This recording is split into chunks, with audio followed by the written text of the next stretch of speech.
What's up, YouTube? Your boy back once again with another sport topic, and today we're going to talk some football, NFL football. But before we get in that, anybody that's going to be at the Albuquerque, Texas kickoff, Texas Tech versus Ole Miss game this Saturday, September 1st. If you're going to be at the game, come find me because I'm going to be at the game. So if you're going to be at the game, come holler at me. Don't matter if you're a Texas Tech fan, if you're an Ole Miss fan, if you're just a straight college football fan, or if you're just a straight football fan. If you're going to be at the game, come find me because your boy going to be at the game. Be out there doing all the festivities during the tailgates and all while we kicking it off, barbecuing, beer, everything that they're going on during the tailgatings. Your boy gonna be there, so come find me. We're gonna kick off this college football season, this NFL season, this Labor Day weekend. We're gonna do everything the right way. We're gonna kick it off. So if you're gonna be at the game, come find me because your boy gonna be at the game, and we can party up and parlay and watch some good college football. Wreck 'em Tech. Now, also want to send a quick shout out to my boys out there at South Sports, my boy Honcho and the River, everybody else out there in the Texas Roundtable. During South Sports, they're probably doing the show right now.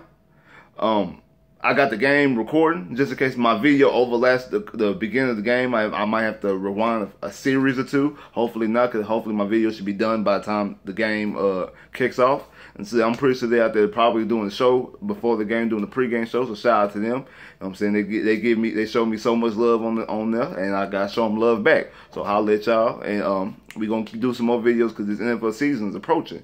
And speaking of the NFL season, in this division, the AFC South, that's what the video is right now. I want to talk about the AFC South. I want to give my predictions of what I think is going to happen in 2018 in the AFC South. I want to let y'all people know who I have win division, how they win division. And I'm going to break down all four teams and tell you why I feel the way I feel about each four of these teams and how I think they're going to get to the records that I said they're going to get to. And we're going to kick it off with the fourth team in the division, the Indianapolis Colts. I have them being the fourth team in the division with a 6-10 record overall, 2-4 in the division. Yes, I know Andrew Luck is back, but in my opinion, that does not matter because you're going to get one of two things. Andrew Luck, everybody's hollering that Andrew Luck is coming back. Like the Colts are going to be a top team in the AFC. Don't think about it. Andrew Luck is coming back. Okay. This is what I feel about Andrew Luck. Andrew Luck is a gunslinger. And I said this in the last video I did. Andrew Luck is a gunslinger. I don't believe Andrew Luck's arm is going to be as strong as it was. So I don't think when he's throwing the ball, when he's up there throwing the ball, trying to fit it into tight windows, he's not going to have the same arm strength to fit it into the tight windows. So he was already a turnover machine with that strong arm because he took chances. But his arm got him out of some of those, bailed him out sometimes. If he's still going to be trying to make those same plays with a weaker arm, there's going to be more picks than it was before. More incomplete passes than it was before. More drop passes than it was before. More bad passes than it was before. And fumbles and all the other type of stuff because he has a weaker arm. That's what you're going to get if he has that same mentality. And I don't think you can say, you can try your best to coach that out of somebody, but if that's the way they play. If they play backyard football, they play backyard football. You can't systematically change them out because when the live bullets start flying, they're going to revert back to who they are. If that's the case, there would be no such thing as a bust because everybody will be able to get retooled and relearned not to be a gunslinger or not to take chances, blase, this, that, and the third. So I don't think you can coach that out of him. But just say by chance you do coach that out of him, he becomes a better quarterback because he be more efficient, more check downs, more conservative. That roster that they have is not built for them to be successful if he's playing basically game managing football. If he's out here game managing the ball and game managing the game, he doesn't have the weapons around him.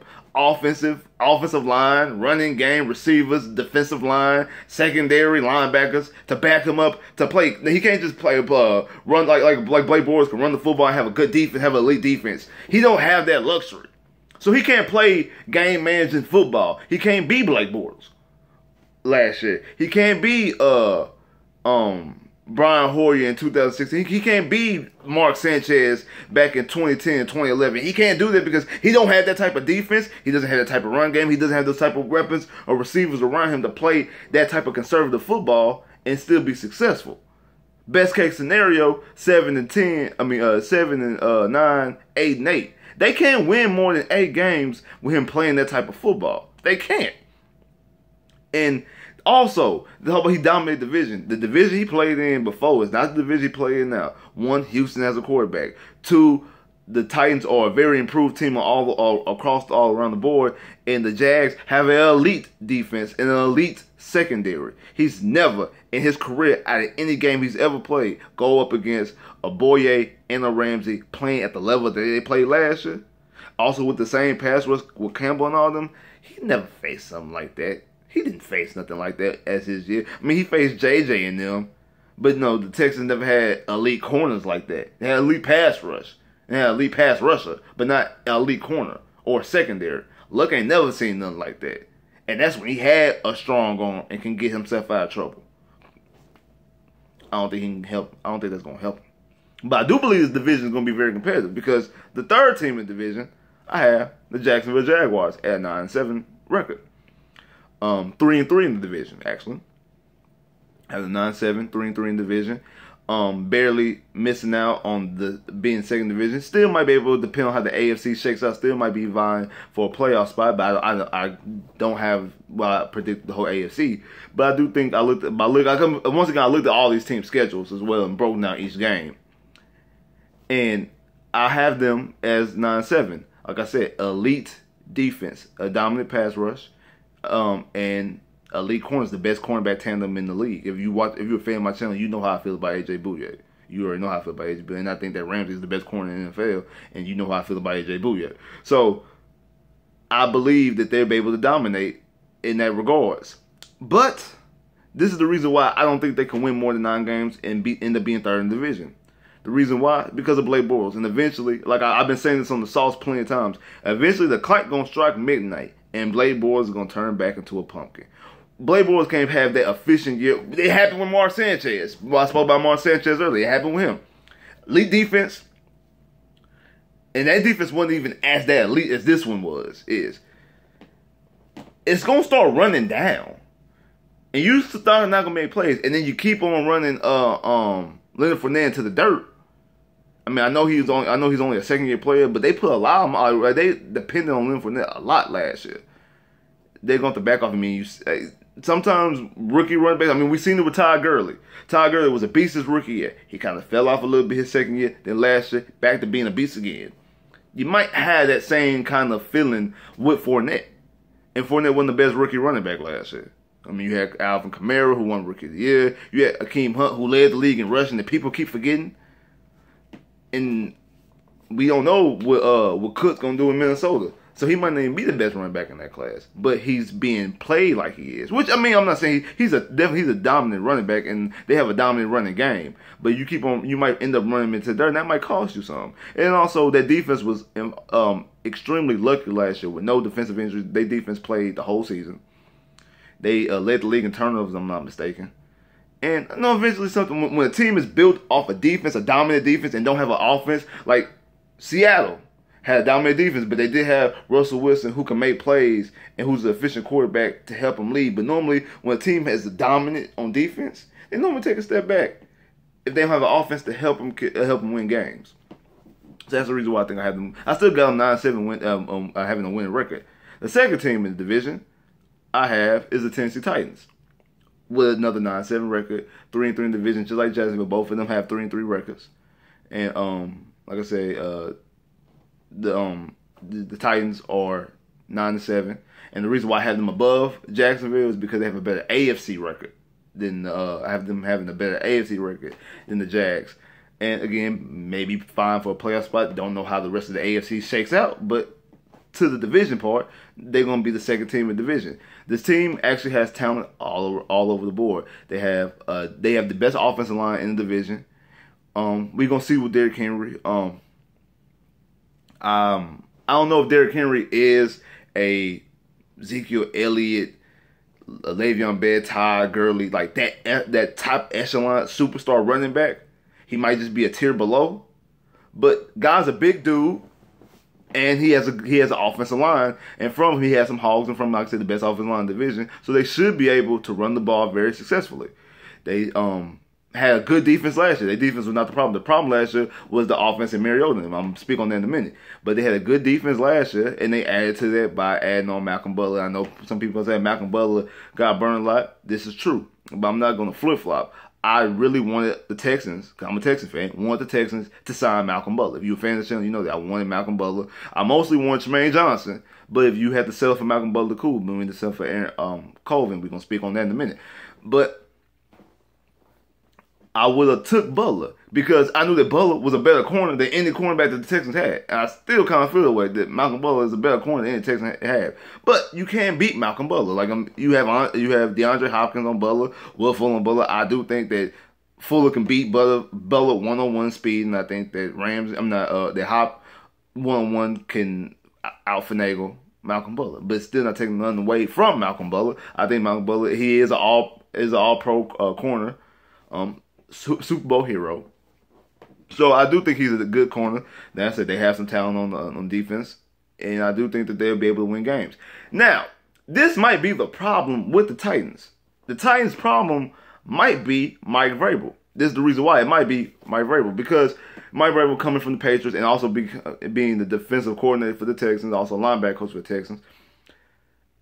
Mike Vrabel, biggest problem might be himself as far as thinking that he's the smartest person in the room. And the reason why I say that, because something like I said, the Titans' problem last year was their offense. And it was really mostly, to me, Malarkey. Malarkey was running a stagnant offense and had Mariota playing the way he played. Now, I've been hearing that Mariota wasn't fully healthy last year and all that type of stuff. But the offensive system they was running should not have been the offensive system that Mariota run. Like, being a Texans fan and the Titans and Texans being in the same division, I keep on saying, if you are a Titans fan, you have to watch the Texans play football games, especially against y'all the first time we played y'all.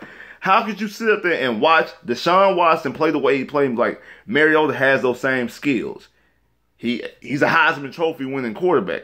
He's mobile. Why are we not running stuff like that? Why we can't move around like this? I ain't saying run read option every play, but why we can't do nothing like that? Why? If you are a Titan fan, you should be feeling like that, right? Okay. So they went out there and they got an offensive coordinator who was the offensive coordinator for the Rams last year, had Goff looking like a number one overall quarterback, had them the number one offense last year. And before that, he was the quarterback coach in Atlanta under Kyle Shanahan, when Matt Ryan won the MVP and the Falcons went to the Super Bowl. If I'm not mistaken, I think they were the number one offense that year as well. So I think he has some good coaching, but will Vrabel let them coach? Will Vrabel's ego get in the way? Let me prove that I'm the smartest man in the room. Because I think that's the reason why the Texans defense struggled, because the injuries last year. And I think he had the defensive players thinking too much because he was trying to prove that he's the smartest player in the room, the smartest guy in the room, trying to get a head coaching job. And the Titans have, I think the Titans have a very, very smart general manager. From the moves he's made, I don't see him making any bad moves. The only questionable move that I thought that he's made was the hire of Vrabel. Now, I've heard that him and Vrabel are college roommates or friends back in college or something like that. And I thought that it would be a better decision for the Titans to hire somebody like Josh McDaniels. Now, he might have made the right decision because Josh McDaniels just might be a flake and how he stepped out on the Colts last minute.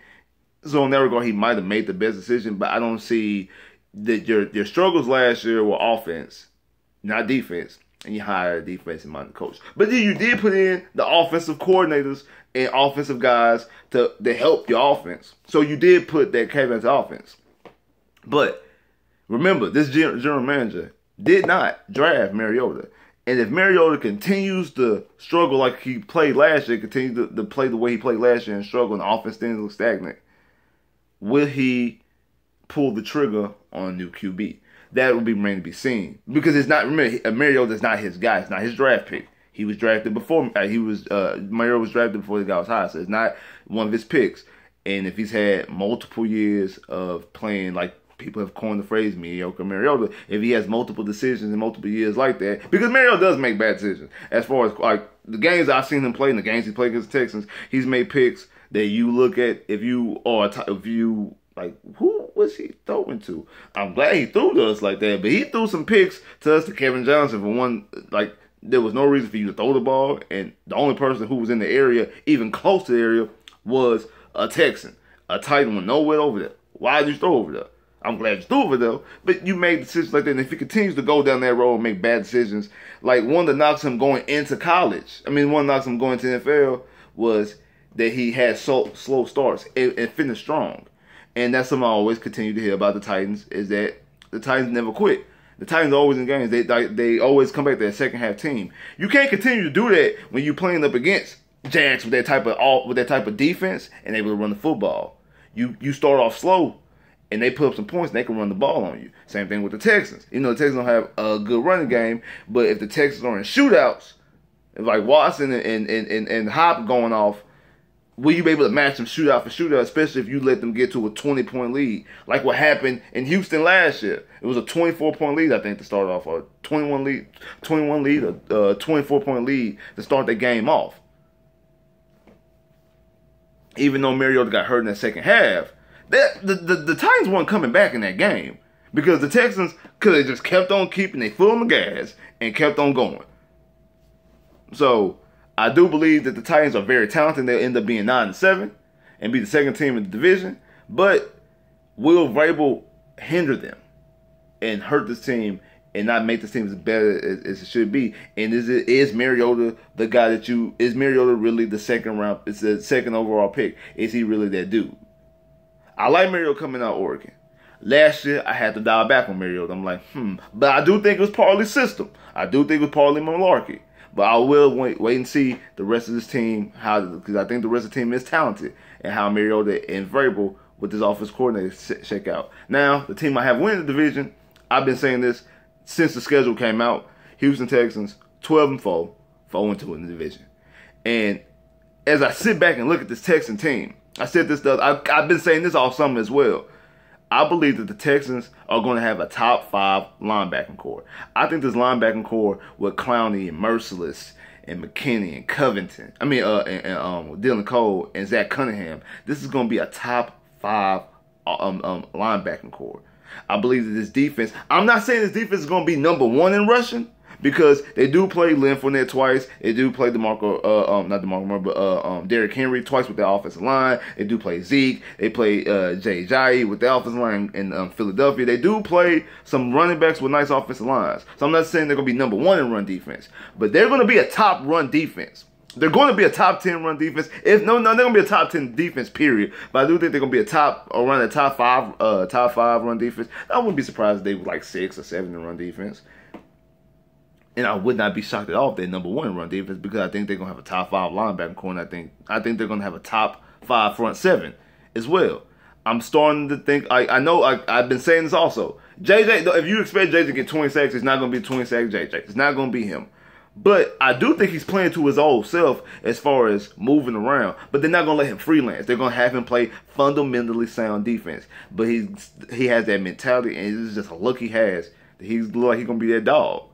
Him and Clowney together with Merciless and Covington. I'm very high on Covington and Reader. I think Honey Badger is going to have a good season as well. I like Reed, and I think that Kareem at safety is a great move. The questions I have about the Texans is the offensive line and also the corners. And I've been saying this. I'm saying you giving me Kevin Johnson, who I don't even think is a starter. I think the starter is Jonathan Joseph, and I don't know why you keep trying Jonathan Joseph out there as a starter. Like, Jonathan Joseph is 22 years old. I think Jonathan Joseph is like 32 or 33 years old. Jonathan Joseph is an old guy. He's not the same Jonathan Joseph. He's not the Pro Bowl, All-Pro Jonathan Joseph that he was when you signed him in 2011. But you keep bringing this guy out here. For what? I don't know. If he was the slot corner or just the corner as a mentor, cool. But you got him walking in my head like he's a starter. I ain't feeling that. And then, actually, who else gonna be your starter? You give this money to Colvin. I don't see it in Colvin. I know Pro Football Focus got him rated as the best slot corner. But like I said, he's playing with Ramsey and Bouye. I could have played slot corner. The offensive line is a question. It is. But the main reason why I have the Texans going 12-4 is because of number 4.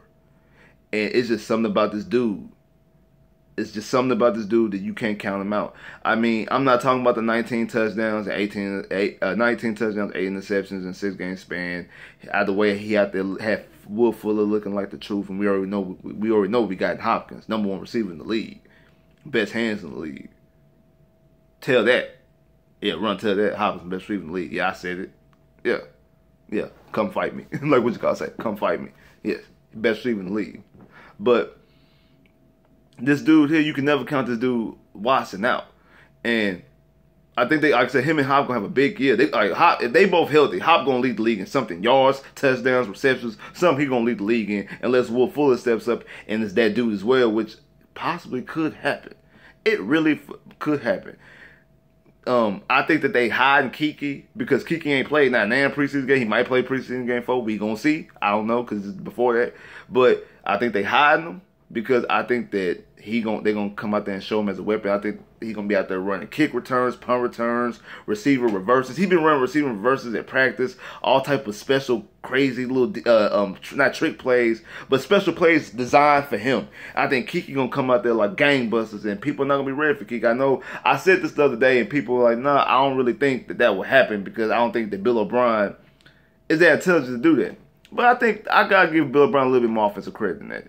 I mean, he did make something. He did make chicken salad out of chicken shit with Hoyer and Fitzpatrick and Mallet and Osweiler. So, we had a good defense, but he's able to win games 9-7 with those type of offenses, with those quarterbacks leading him. Tom Savage, like that type of stuff leading him in years prior. Last year, just a decimal injuries all over the board, and it just got too out of hand. But like I said, this dude DeShaun is just like I said, he is that guy, and it's not that I think he's gonna be out there just balling and just get all this type of number, be all time great, which I think he could be. But with him being your starting quarterback, you will never out of a game and you never out of a drive. I think you can score on every drive. You might not score you're not gonna score on every drive, but you have the capability to. You're not gonna win every game, but you're gonna be damn sure in every game. I don't see the Texans getting blown out with Deshaun Watson playing a football game.